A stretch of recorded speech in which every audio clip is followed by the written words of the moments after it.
brief update of the school shooting that we had today in Madison. There is some information that we're not going to release because it's still an ever-evolving situation. You'll hear from some of our representatives from our city and from our county, and behind me are a lot of people who came together today to make sure that the day ended well and that everyone else was safe. So with that being said, I'll go ahead and start my remarks. Today truly is a sad day for Madison and for our country. It is a day that I believe will live in our collective minds for a very, very long time. Here are the details. Today at 10:57 a.m., our team was called to the Abundant Life Christian School in reference to an active shooter. We know that 3 people are dead, including the suspect shooter. We know that the suspect shooter was a teenage student who attended the school. At this time, we're not releasing the age or gender of the student or any other identifying remarks about the student. 2 other people have died. That died were a teacher and a teenage student. 6 other people were injured.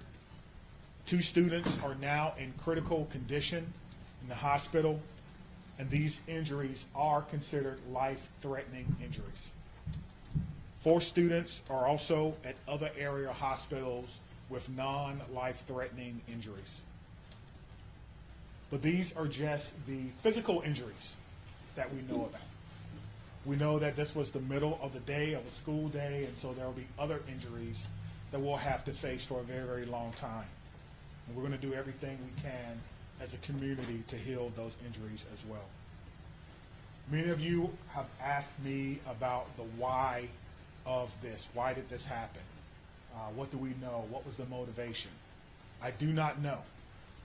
But I will tell you this, our detectives are working hard in an investigative process to find out as many answers as we can so that we can further prevent these things from happening, not only in this community, but in other communities around our country. I think we can all agree that enough is enough. And we have to come together to do everything we can to support our students, to prevent press conferences like these from happening again and again and again.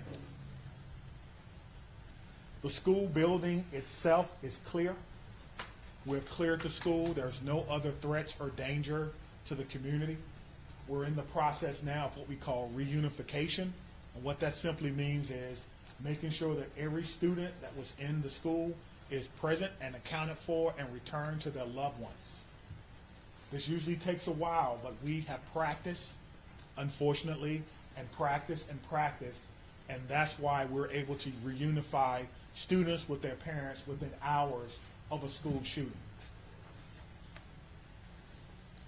The reunification is taking place at the Dean Clinic on Stoughton Road, and I certainly thank them for their help. Again, we need our public to find an alternate route. If that is your normal way home as we get closer to the end of the day, please be patient or find another route home. We're currently processing the scene. We're interviewing those who may have been witnesses, and we're obtaining search warrants to get additional information. And lastly, I want to just say thank you to everyone who's standing behind me, the organizations and agencies that they represent, the men and women of the Madison Police Department and Dane County Sheriff's Office who selflessly ran into a building not knowing what they were going to encounter.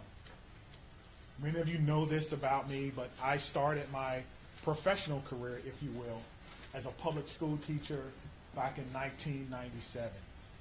And I taught public school for 4 years. It was one of the greatest joys of my life before becoming a police officer. And I can tell you what a special place our schools are. With that being said, we owe it to our community to do everything possible to ensure that it's not only a special place, but a safe place as well. And we're going to continue to do that. So we ask for your patience as information is coming in. We will do the best that we can to bring you accurate and timely information, but we want to make sure that our public knows that we're working extremely hard on this particular incident. There are a lot of people involved, and certainly we're going to come together as a community. I'd like to bring up at this time Police Fire Chief Chris Carter. Thank you, Chief Barnes. Before I start, the only thing I can say is this is not a place that any fire chief or any one of us would ever want to be, and I can't believe I'm standing here today talking about this incident. The fire department is a part of this community, much like all of the folks standing up here with me today. Our hearts are with and our arms are around everybody impacted today and everybody within our community. With that, I won't repeat the details shared by Chief Barnes, but I will share with you the fire department activity for today. Much like Chief Barnes mentioned, at 10:57, we were also dispatched with Engine 5 and Medic 5 to the same location. Throughout the course of the incident, we responded with 5 engine companies, 4 ladder companies, 15 ambulances. I would like to take a moment and share our gratitude for our county partners throughout a multitude of EMS and fire agencies that joined us in the response today. We also had 11 off-duty chief officers that came in on this response. So it was a tremendous response from the fire department. We transported 4 patients to St. Mary's. We transported 3 patients to the University of Wisconsin hospitals. On the arrival of our crews, I can say my gratitude to our membership for what they did and their selfless actions today. It's hard for me to place into words what they ran into as well. They did that immediately, they did that selflessly, and within the course of 15 minutes, from the first transport to the last transport, all the patients were on their way to the hospital. So to our membership within the Madison Fire Department and within all the emergency services, my gratitude, my recognition of the work that goes into this, the training that went into this, that again, we had hoped we would never have to put into practice. One more time on behalf of the Madison Fire Department, our hearts are with you, our arms are around you, and we will be with you throughout the duration of this. So at this point, I'll step aside, turn it over to the mayor. Thank you, Chiefs, both of you. This is an incredibly sad day for our community. As you've heard, there is no danger to the community at this time, but our entire community has been impacted by this tragic incident.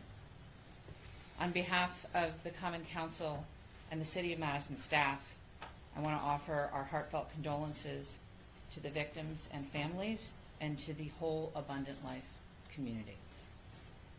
Our focus now is on supporting them and supporting the victims and their families. And we will continue to do that through the coming days and weeks. I also want to thank our first responders, and the police, fire, the medical staff, for their quick action and their life-saving efforts. As you've heard already, this is a whole of government response. It is not just police and fire. It is not just City of Madison. And we have folks from all around the county. We have folks from multiple agencies engaged in both the initial immediate response and the ongoing support, and will be engaged for days and weeks to come. I also want to thank the White House and the governor and others in the federal government and state government for reaching out to offer their support and help, and we will be drawing on resources as needed going forward. But the most important thing right now is to make sure that we are centering the victims and their families, and that we are doing whatever we can to support them and to help them heal, and to lift our entire community up through this difficult incident. I am on record that I think we need to do better in our country and our community to prevent gun violence. And I hoped that this day would never come in Madison. It is not something that any mayor, any fire chief, any police chief, any person in public office ever wants to have to deal with. And so I will ask our entire community and our entire country to do whatever we can to make sure that no public official ever has to stand in this position again. And now I'll invite the county executive to the podium. Good afternoon, everyone. Community is reeling from the heartbreaking and senseless tragedies at Abundant Life Christian School in Madison. As a mom who received a text from her son at a high school here in the city of Madison wondering if he was safe, I can tell you, this hits you in the gut. Our community is better than this.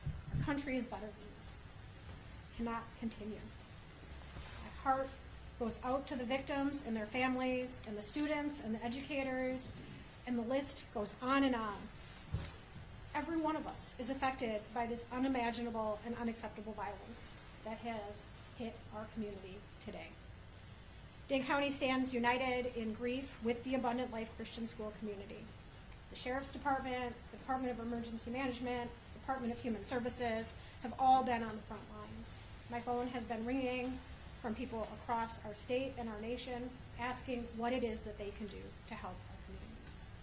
And right now, it is our time to be committed to supporting this school, these students, and these families, and our first responders who went into that building during this devastating time. We must work closely with our law enforcement officers and first responders, mental health professionals, community leaders, and policymakers to ensure that we are taking care of one another. No community should ever have to endure such a tragedy. And my administration is going to do everything that it can to provide assistance to those who have experienced this devastating loss, and also do everything that we can to prevent such tragedy from occurring. To all of those who are grieving in our community, please know that you're not alone. Dane County stands with you. We're here to support you in any way possible. Please reach out and ask for help. The governor's office, as well as the mayor's office, and I will continue to update the public as we learn more. But please understand, there are many things that we can. Health clinic near the intersection of Buckeye Road and Stoughton Road is the reunification center. I know that that has been out, but we need to make sure that folks know where it is that they can go to be reunited with their children. Again, in the coming days, we are going to make sure that we are supporting those that have been most impacted by this. But folks, reach out, ask for help. This does not need to be the reality of our community. Thank you. All right, let's start over here with questions. Just raise your hand. Tell us, how did this unfold? Give us a timeline, how you wrote this strategy. Sure. We received a call at approximately 10:57 a.m. Someone from the school called 911 to report that there was an active shooter. That means something different to us, obviously. There's different protocols that go out, tone alerts even, so that even if officers are busy doing other things, they respond. One of the things that I do want to note is that our training center is about 3 miles from there. We have special event team medics, those that work with the fire department, responded to this particular scene from their training day. So what began as a training day became an actual day. And so that's how this call originally came. Nicholas, did you have a question? What can you tell us, if anything, more about the shooter and what their motivations were, or have you made contact with their family members? Anything updated on that? Sure, there's nothing new that I can tell you about the shooter at this time. Again, as difficult as today is, that's still someone's child that's gone. That's still someone that has to deal with what happened today. And so we want to make sure that we can ensure as much cooperation as we can. You asked me about why, as I stated before.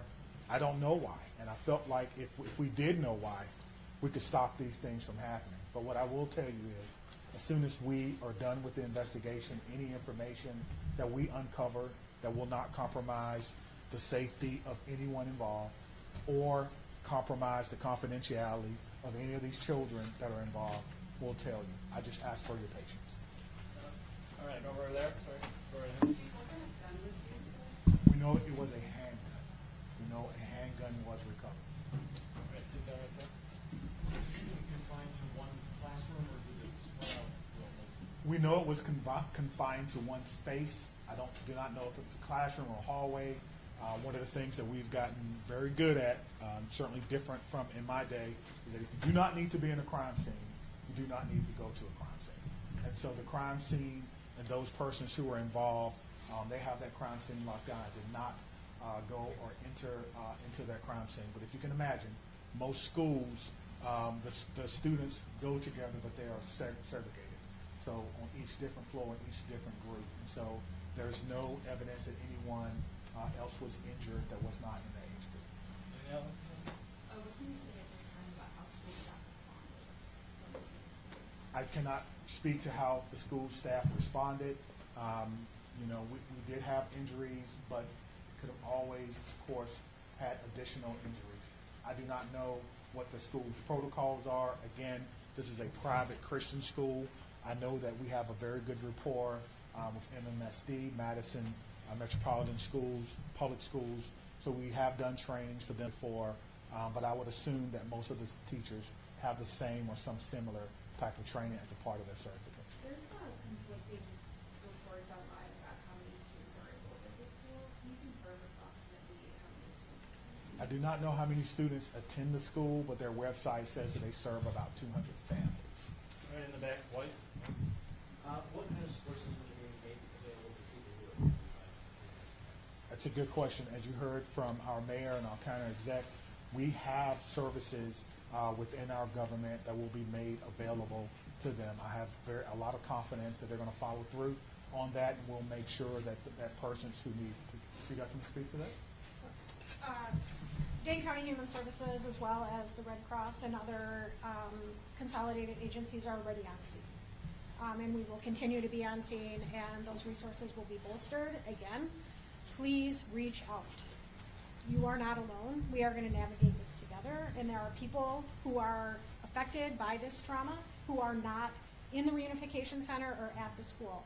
We need folks to be reaching out because we do have resources available. Thanks, Sophie. Did you know if Abundant Christian Life School, did they have a school resource officer in place? It's not my knowledge that they had a school resource officer. That if they did, it would be a police officer, and I know where they all are. They're not in the schools right now. 15 in the back there. So in terms of witnesses that you mentioned about investigation, what does that look like? How many Sure. witnesses are you guys speaking of? Sure. So the detectives will talk to anyone who may have seen this particular event unfold. Anyone that may have been unfortunate to hear something, they will be talking to them. It's my understanding that that's in process now, and everyone is cooperating fully. That will give us an idea of not only what unfolded, but it could answer the question to motivation, because again, the students who unfortunately had to witness this. But that's not something that we want to rush. We're not going to interrogate students. We're going to give them an opportunity to come in and speak to what they may have saw when they feel ready, which is why some of these questions can't be answered now. All right, spectrum room. How do you reassure the community that it's still okay to go back to school? I mean, everybody's got kids, and I think, maybe it happened at this school, but there's everybody that's got kids anywhere like this in Dane County. It's going to be hard. Yeah, I think you're asking me, how can I say 100% that no child will ever be harmed in school? I can't. No police chief can. But all I can tell you is that we have systems in place so that if something happens, we can respond like we did today. I can tell you that our mayor and our county exec has committed resources to not only public health, but also mental health. I can tell you that every teacher that I've ever had contact with at MMSD cares deeply about their students. Every staff member, I talk to staff members all the time who tell me things that are going on in the schools and want to do whatever they can, even if it's unanonymity, to let me know that they want to have a safe school. So my reassurance to the public is that if you see something, say something. If you know someone who may be going through a difficult time, please reach out to someone. And I think what I can do is make sure that our police department is transparent and open and honest and inviting for people to call and give information. I think MMSD does an excellent job of that. And the same thing can be said for any other private school. If you want to give information or you need someone to talk to, I can promise you, we'll have someone there to get that information. All right, then. Understanding that this is a private school, you may not be as familiar with, what are the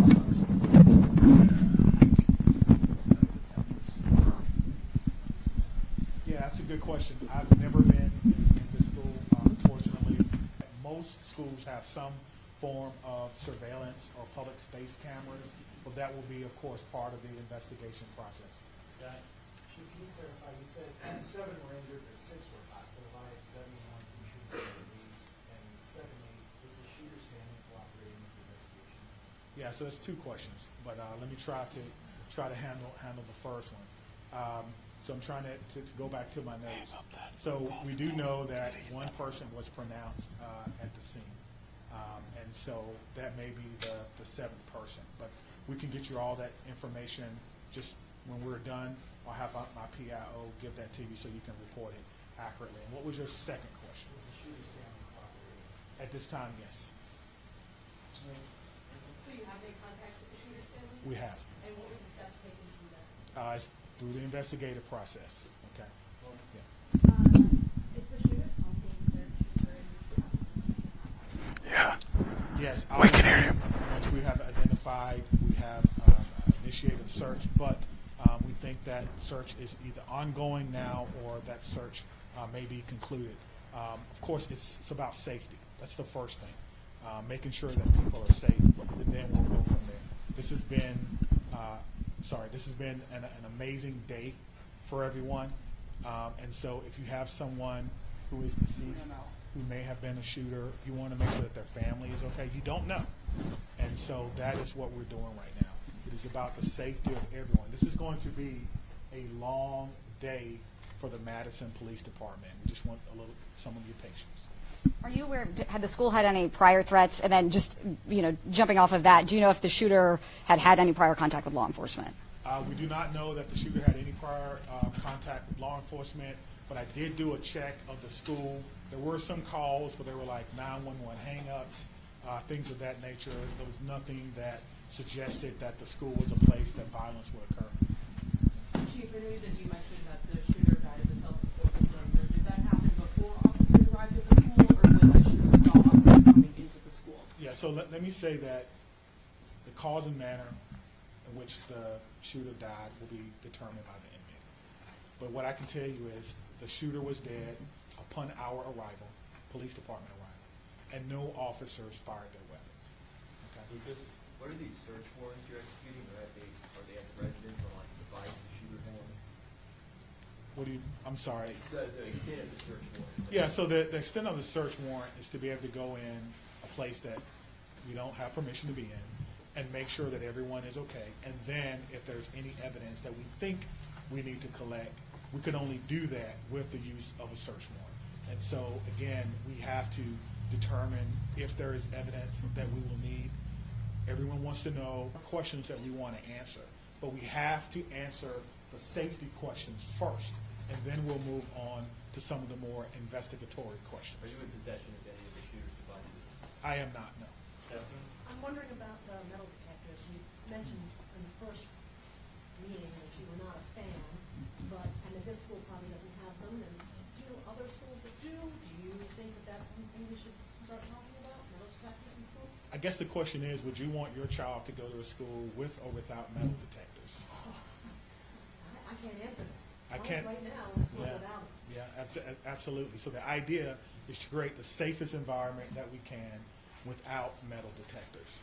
That is my answer. Chief, this was a shooting at a Christian school right before the Christmas holiday. Can you address the impact of that? And is the Christmas holiday at all, in your belief, related to as a motivation for the shooting? Yeah, so to the question of motivation, we don't know why, but to the question of so close to Christmas, we have a lot of people going to be impacted.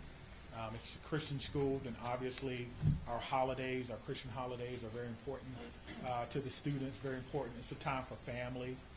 Students probably getting ready to go out on break, and now the break will be a little less about celebrating Christmas than more about celebrating perhaps friends and loved ones and staff members who perhaps lost their life. That's why I'm asking everyone to, of course, keep Abundant Life Christian School in your thoughts and in your prayers, and we'll get a couple more. Okay. Okay, real quick, Phoebe. So it's a private school that gets public money from the value system, so what has this revealed about maybe gaps in security or training for staff? And is that something you're thinking about whether schools that are private, state funded money to do, you know, with public schools when it comes to safety? Well, what I'm telling you is that in 1997, I began my professional career as a public school teacher. I taught history for 4 years before becoming a police officer. So I did not get far enough to take courses in administration and budgeting of schools. I don't know what governs private schools, if they receive money, where that comes from. That would probably be a question that you would probably need to ask someone who's more intimately involved in the school system, and what their requirements are if they do receive that. But you could probably compare what has happened or what goes on, their security measures, with the security measures of any school in NMSD, and then that will may give you an answer. That's a very, There's one very quick follow-up. There, as you know, there has been some criticism of the law departments and their response to these school kids, particularly quality. How did that inform your game plan today, and how quickly were your officers able to get to the on the scene. They immediately go in, which we did in this case. Stop the threat, stop the killing, find the killer. That's how we train, and that's exactly what we did today. There's no waiting, there's no coordination of who's in charge. Everyone knows exactly what to do. I spoke about this earlier. We train on this constantly. Our commanders, including the fire chief and I, was in a commander's training less than 2 weeks ago, going over this exact same scenario for another fictional location. And so all of that came into play today, and our officers performed extremely well based on their training and based on the expectations that they know exactly what to do. Stop the threat, stop the killing, find the threat. Chief, was the. Can we just do one more? What was the- Find whether this was a current student? Wait, hold on, right here. Thank you, all. Yeah. I think the questions have been asked, and we're straying a little far from what's most important at this point in time, and that is the victims and their families. I have 3 things to add. First of all, there is a lot that our community can and will do in the coming days to support the victims and their families, and we will have more information at future briefings. If anyone, and I would urge you all to include this in your stories, if anyone needs mental health support as a result of this incident and the coverage of it, I encourage them to reach out to 988 by phone or text and to get the mental health support that they need.